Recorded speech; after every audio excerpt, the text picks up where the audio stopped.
One of the biggest phrases in the whole Christian vocabulary is the kingdom of God. And I've often had folk come up to me and say, how do we use a word like kingdom? Because in our culture, and for Americans obviously this is true, we don't have kings and queens anymore. Well, I have to tell you, we do have kings or queens here in the UK, but actually they aren't at all like kings or queens would have been in the time of Jesus. So we just have to put away all our 21st century conceptions and start again.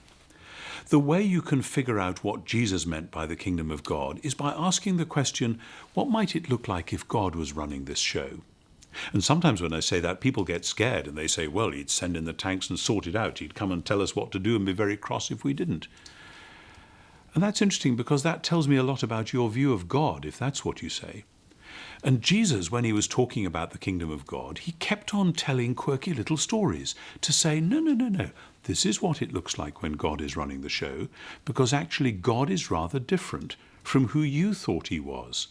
God is like a father running down the road to embrace the son who's gone off and disgraced the family. God is like a farmer sowing seed. God is like this, God is like that. God is like a judge settling a case because somebody was desperate that it should be done. God is different from what we'd imagined.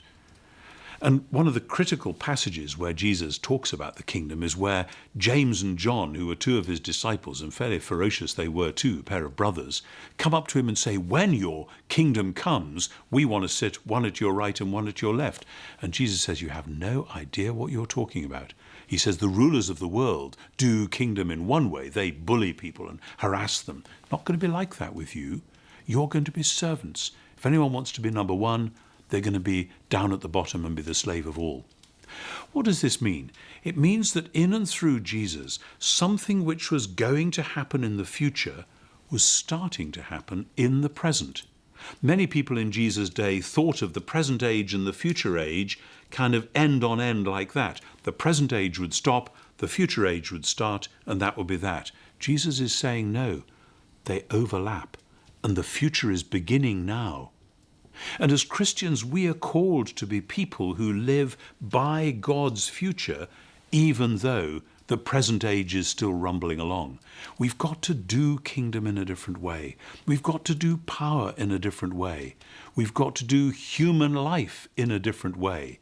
One day that future will arrive, but we've got to be people of that future here and now. Many of you will have taken plane rides to the other side of the country or maybe the other side of the world, and you'll know all about the phenomenon of jet lag, that you find yourself waking up in the middle of the night, and if you haven't reset your watch, you'll think, oh, it's the middle of the day, and you may even phone somebody and get it completely wrong, and it's still nighttime for them.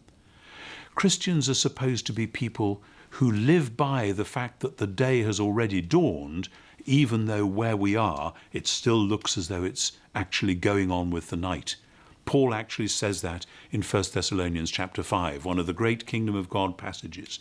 We are to be children of the day, therefore we have to wake up. We're to be like people who get up specially early because we are living by the time of somewhere else where it is already the new day, and we have to live as in that new day, even though it's still night. That's a little of what the kingdom of God means. It's a new way of doing time. It's a new way of doing space. It's actually a new way of doing matter as well, because God's life infects the world and our bodies and things that we do when we worship and pray and when we minister to the poor. All of that comes into it as well. But the key thing is this. What would it look like if God was running the show? And the answer is, go back and read the Gospels and you'll see. And then, what would it look like if we joined in with that?